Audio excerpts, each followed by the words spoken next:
নমস্কার বন্ধুরা, আমি পলাশ বিশ্বাস আর আপনারা দেখছেন পলাশ বিশ্বাস ভিডিওস। আশা করি আপনারা প্রত্যেকে ভালো আছেন আর আপনাদের বাগানের গাছগুলিও ভীষণ ভীষণ ভীষণ ভালো আছে। বন্ধুরা, থাম্বনেল আর টাইটেল থেকে বুঝতেই পেরে গেছেন যে কোন বিষয় নিয়ে আজকে আলোচনা করতে এসেছি। হ্যাঁ বন্ধুরা, অ্যাডেনিয়াম আমার প্রিয় গাছ এবং আমি জানি আমার ম্যাক্সিমাম যারা দর্শক বন্ধু আছেন তাদেরও অতি প্রিয় গাছ। আর বন্ধুরা, এই অ্যাডেনিয়ামের পরিচর্যা ফেব্রুয়ারি মাসে ভীষণ ভীষণ গুরুত্বপূর্ণ। সারা বছর প্রচুর পরিমাণে ফুল পেতে, গাছ সুস্থ রাখতে, সবল রাখতে, কর্ডেক্স মোটা করতে সমস্ত কেয়ারের প্রাথমিক স্টেজ কিন্তু এটা। তো বন্ধুরা, আজকে ভীষণ ইন্টারেস্টিং হতে চলেছে ভিডিওটা। কেয়ারগুলো প্রত্যেকটা কেয়ার স্টেপ বাই স্টেপ দেখাবো এবং আপনারা দেখতে থাকবেন। গাছটিকে কিন্তু আমি পট থেকে তুলে আলাদা করে ঝুলিয়ে রেখেছি, দেখছেনই। এটা মোটামুটি আপনাদের দিন দশেক করলেই হবে।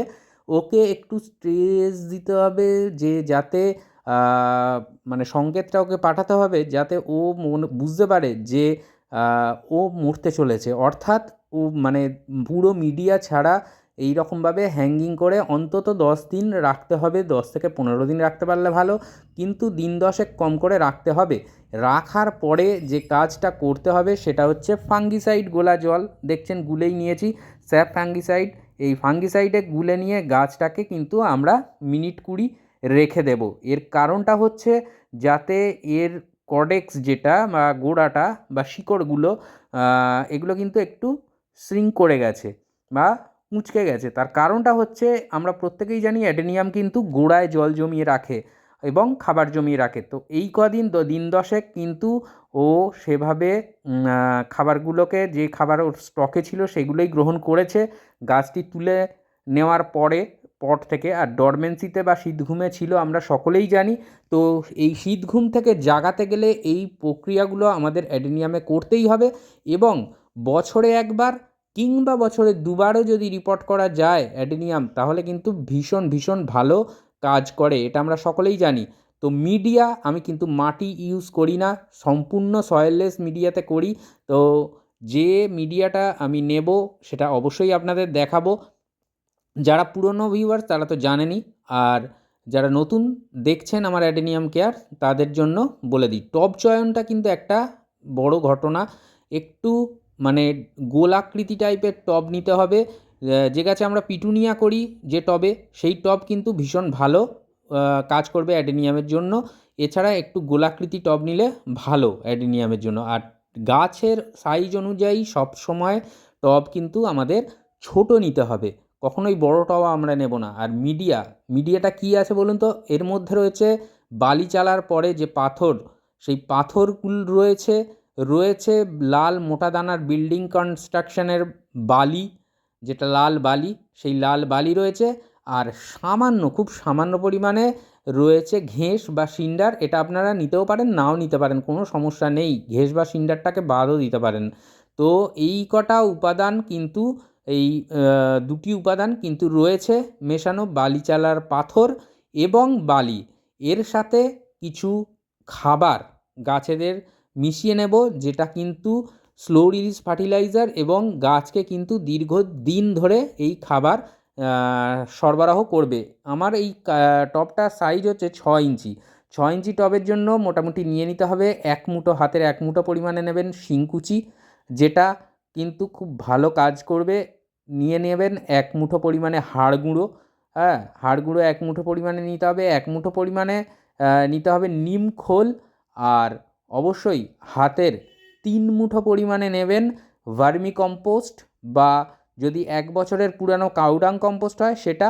আর হাফ টেবিল চামচের মতন নেবেন ফাঙ্গিসাইড পাউডার। আমি স্যাপ ফাঙ্গিসাইড ইউজ করেছি, যেটা কন্ট্যাক্ট এবং সিস্টেমিক উভয় গুণই যার মধ্যে বর্তমান। এই রকম একটা ফাঙ্গিসাইড নেবেন, সেটা সাপ হতে পারে বা আদার্স যে কোনো ফাঙ্গিসাইড যার মধ্যে দুটো গুণই বর্তমান, সেরকম একটা ফাঙ্গিসাইড নিয়ে নেবেন। তারপরে খুব ভালোভাবে এই খাদ্য উপাদানগুলোকে খুব ভালো করে মিক্সড করে নিতে হবে। মিশিয়ে নিয়ে আমরা কিন্তু যে মিডিয়াটা তৈরি করেছি, বালিচালার পাথর এবং লাল মোটা দানার বিল্ডিং কনস্ট্রাকশনের বালি, এই দুটো দিয়ে, তো এর সাথে ভীষণ ভীষণ ভালো করে কিন্তু এই প্রত্যেকটা খাদ্য উপাদানগুলো ভালো করে মিশিয়ে নিতে হবে। এরাই কিন্তু দীর্ঘদিন ধরে এই অ্যাডেনিয়াম গাছগুলোকে খাবার প্রদান করবে। এছাড়াও তো অ্যাডেনিয়ামের কেয়ার রয়েছেই, যে কী কী কেয়ার নিতে হবে, কী কী খাবার দিতে হবে। কিন্তু প্রথম যখন আপনারা গাছটিকে তুলে 10 দিন মানে বা তার বেশি দিন যখন ঝুলিয়ে রাখবেন, তারপর ফাঙ্গিসাইড জলে ডোবাবেন এবং তারপরে যখন পুনঃপ্রতিস্থাপন করবেন, তখন কিন্তু এই খাবারগুলো ভীষণ ভীষণ গুরুত্বপূর্ণ মিডিয়ার সাথে মিশিয়ে নেওয়া। তো মিডিয়ার সাথে মিশিয়ে নিতে হবে এই খাবারের উপাদানগুলি। আমরা প্রত্যেকেই জানি যে জৈব বা অর্গ্যানিক যে খাবার হয় তারা কিন্তু অনেক ধীরে ধীরে ডিকম্পোস্ট হয় বা খাদ্যের জন্য, গাছের জন্য খাদ্যের জন্য অনেকটাই দেরিতে গাছকে খাদ্য জোগাতে সাহায্য করে এবং এই খাবারগুলো কিন্তু ধীরে ধীরে গাছ গ্রহণ করে। তো এইগুলোকে কিন্তু আমাদের মিডিয়ার সাথে দিয়ে রাখতে হবে, যাতে গাছের কোনো সময়ের জন্য খাদ্যের অভাব না হয়। তো 1 মাসের মধ্যে থেকে মানে 1 মাসের পর থেকেই কিন্তু এরা খাদ্যগুলোকে গ্রহণ করতে সক্ষম হবে এবং সেই খাদ্য কিন্তু 1 মাস পর থেকে কন্টিনিউয়াসলি যে খাবারগুলো দেওয়া হলো সেগুলো থেকে খাবার নিতে থাকবে। কিন্তু তা বলে কি 1 মাস আমরা এই গাছটি প্রতিস্থাপনের পর খাবার দেব না? হ্যাঁ বন্ধুরা, অবশ্যই দেব। তো যেটা দেব সেটা বলে দেব। তো তার আগে দেখিয়ে দিই যে এইভাবে কিন্তু টবের ড্রেনেজ হোলটাকে একটা ঢেউ খেলানো খোলামকুচি দিয়ে আটকিয়ে তারপরে আমরা কিন্তু এই মিডিয়া যেটা বানিয়েছি সেটা দেব। কেন হঠাৎ এই মিডিয়া নিতে গেলাম? আমি এই মিডিয়াতে 2 বছর গাছ করেছি, ভীষণ ভালো রেজাল্ট পেয়েছি এই গাছে। আর অবশ্যই এই গাছে মানে অ্যাডেনিয়াম গাছের জন্য এই মিডিয়াটা একদম পারফেক্ট।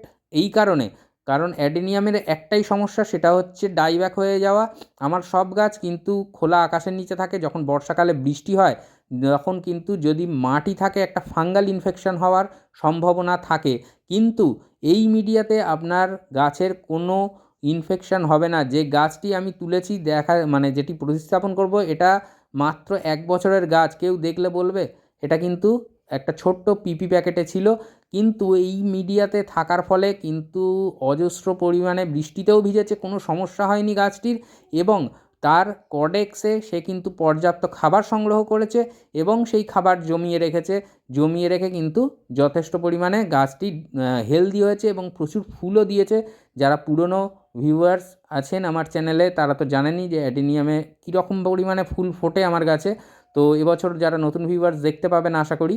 তো এই মিডিয়াটা আপনাদেরকে করার জন্য বলবো যে এই মিডিয়াটা করুন।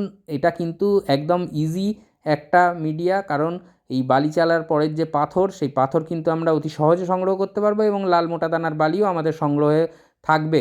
আর তার সাথে ভার্মি কম্পোস্ট এবং আদার্স যে খাবারগুলো সেগুলো তো আমরা ইউজ করিই গাছের জন্য। এই কটা জিনিস দিয়ে আমাদের কিন্তু গাছটাকে বসাতে হবে। তার আগে গাছটিকে বসানোর আগে একটা কথা বলে দেবো, গাছটি ধরুন মানে দেখে বুঝতেই পাচ্ছেন যে কতটা অংশ মাটির উপরে ছিল এবং কতটা নিচে। সেটা গাছের চেহারা দেখলেই বোঝা যাচ্ছে বা কডেক্সটা দেখলেই বোঝা যাচ্ছে।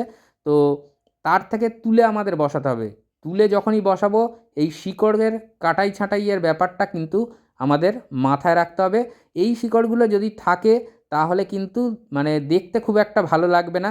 যেহেতু গাছটি তুলে বসাবো, যতটা আমি তুলে বসাবো, যতটা আপনারা তুলে বসাবেন, ততটা যে সরু শিকড়গুলো আছে কেটে দেবেন, তাহলে কিন্তু গাছটিকে দেখতে অনেক সুন্দর লাগবে। কারণ অ্যাডেনিয়ামে ফুল ফোটার সাথে সাথে এর কিন্তু কডেক্সের ব্যাপারটাও কিন্তু একটা বড় যে সৌন্দর্যের ব্যাপার। তো সেই জন্য বলবো, এটা কিন্তু আমার ডাল থেকে কাটিং করা গাছ, বীজের গাছ এটা। তো ডাল থেকে কাটিং করা, তাও দেখুন কডেক্সটা কতটা সুন্দরভাবে গ্রো করে নিয়েছে। আর যে জায়গা থেকে শিকড়গুলোকে কাটাই ছাঁটাই করলাম, সেখানে এক ফাঙ্গিসাইডের একটা পেস্ট বা প্রলেপ আপনাদেরকে লাগিয়ে দিতে হবে এবং যে শিকড়গুলো মনে হয়েছে আপনার যে একটু প্রবলেম আছে, সেগুলোকেও কেটে দিয়ে কিন্তু ফাঙ্গিসাইড লাগিয়ে দিতে পারেন, কোনো সমস্যা হবে না। এরপরে যে কাজটা করতে হবে, দেখুন কতটা উপরে তুলে আমি বসাচ্ছি, আপনারা নিজেরাই দেখুন যে এই যে অংশটা রয়েছে এর মানে ছিল মাটির তলায়। তো তারপরে কিন্তু এই বছর আমি এতটা উঠিয়ে দিলাম। আবার কিন্তু আগামী বছরে এইগুলোকে আরও তুলে দেবো। আর এই যে মিডিয়াটা দেওয়া হচ্ছে না, এই মিডিয়াটা যথেষ্ট হালকা এবং জল নিষ্কাশন ব্যবস্থা কিন্তু মানে একদম মানে দারুণ। যে কারণে যে অ্যাডেনিয়ামের যে পর্যাপ্ত যতটুকু জল লাগবে ততটুকু কিন্তু এই মিডিয়া থেকে সে গ্রহণ করে নিতে পারবে এবং তার সাথে অতিরিক্ত জল কিন্তু বেরিয়ে চলে যাবে, যেটা বর্ষাকালে ভীষণ ভালো কাজ করবে আর গাছের ডেভেলপ হতে সাহায্য করবে। তো দেখুন গাছটাকে অনেকটাই তুলে বসিয়ে দিয়েছি, দেখতেই পাচ্ছেন কতটা নিচে ছিল এবং কতটা উঁচুতে উঠে গেছে। তো এইভাবে আপনারা তুলে বসাবেন, তাহলে কিন্তু গাছের কটেক্সটাও দেখতে সুন্দর হবে। এরপরের যে কাজটা সেটা হচ্ছে গাছটাকে কিন্তু ডালগুলোকে কাটতে হবে। একটা শার্প ব্লেড, নতুন ব্লেড নিয়ে নেবেন, তাহলে আর কোনো ফাঙ্গাল ইনফেকশন হওয়ার ভয় থাকবে না। তো তারপরে ডালগুলোকে কিন্তু আপনাদের মনের মতন করে কেটে দেবেন, তাহলে কিন্তু অবশ্যই প্রচুর পরিমাণে ডাল কিন্তু আসবে। আর যত বেশি ব্রাঞ্চ আসবে তত বেশি কিন্তু ফুল পাবেন। আর এই যে প্রতিস্থাপন করলেন, এর ঠিক 1 সপ্তাহ পরে আপনারা কিন্তু এতে যে খাবারটা দেবেন সেটা হচ্ছে 12-61-0। এই 12-61-0 এনপিকে, এটা আপনাদেরকে গাছের পাতা বেরিয়ে যাবে তার মধ্যে, তো সেখানে স্প্রে করতে হবে এবং কিছুটা টবের মিডিয়াতেও দিয়ে দেবেন, ওয়াটার সলিউবল স্প্রে করে দেবেন, আর বাদবাকিটা টবের মিডিয়াতে দিয়ে দেবেন। আর যেগুলো কেটে দিলাম ডালগুলো, দেখতেই পাচ্ছেন এখানে কিন্তু ফাঙ্গিসাইড লাগিয়ে দিচ্ছি, যাতে কোনো ধরনের ফাঙ্গাল অ্যাটাক না হয় এই জায়গা থেকে। তো মোটামুটি 1 সপ্তাহের মধ্যে ডাল বেরিয়ে আসবে এবং তারপরে এই 12-61-0 এটা 1 সপ্তাহ অন্তর আপনাদেরকে কিন্তু দিতে হবে। এরপরে যেটা করছি, যে জল দেওয়ার ব্যবস্থা, এটাও দেখুন ফাঙ্গিসাইড মেশানো জল। যদি কোনো ধরনের শিকড়ে আঘাত লেগে থাকে এবং সেখান থেকে যাতে পচন না ধরে, সেই জন্যই এই ফাঙ্গিসাইড জলটা দেওয়া। আর 1 সপ্তাহ পরে কিন্তু আপনাদের এই ফাঙ্গিসাইড জল আবারও দিতে হবে, 5 দিন পরে এটা আপনারা দেবেন। তো এই ছিল মোটামুটি আজকের অ্যাডেনিয়ামের ফেব্রুয়ারির পরিচর্যা। এটা ভীষণ গুরুত্বপূর্ণ, আপনাদের সকলকে করতে হবে, তাহলেই কিন্তু প্রচুর প্রচুর পরিমাণে ফুল আগামী দিনে আপনারা পাবেন। আর যদি কোনো ধরনের প্রশ্ন থাকে অবশ্যই করবেন কমেন্ট বক্সে, আমি সবার প্রশ্নের, সকলের প্রশ্নের উত্তর দিয়ে থাকি। পরবর্তীকালে অ্যাডেনিয়ামের খাবার দাবার নিয়ে কিছুদিনের মধ্যেই আবার ভিডিও নিয়ে আসবো। ততক্ষণ সকলে সুস্থ থাকুন, ভালো থাকুন। আর প্রতিদিন আমার চ্যানেলে কিন্তু ভিডিও আসে সন্ধ্যে 6টায়, মাঝে মাঝে সন্ধ্যা 7টায়। তো আজকের মতো এ পর্যন্তই বন্ধুরা, আবার আসছি নতুন কোনো ভিডিও নিয়ে। ততক্ষণ সকলে সুস্থ থাকুন, ভালো থাকুন, প্রচুর পরিমাণে গাছ লাগাতে থাকুন, আর পৃথিবীটাকে চলুন সকলে মিলে সবুজ করে তুলি। এগুলো গত বছরের আমার অ্যাডেনিয়াম বাগানের অ্যাডেনিয়াম, এবছরও আশা করি এর থেকে ভালো দেখাতে পারবো। নমস্কার বন্ধুরা, খুব ভালো থাকবেন সকলে।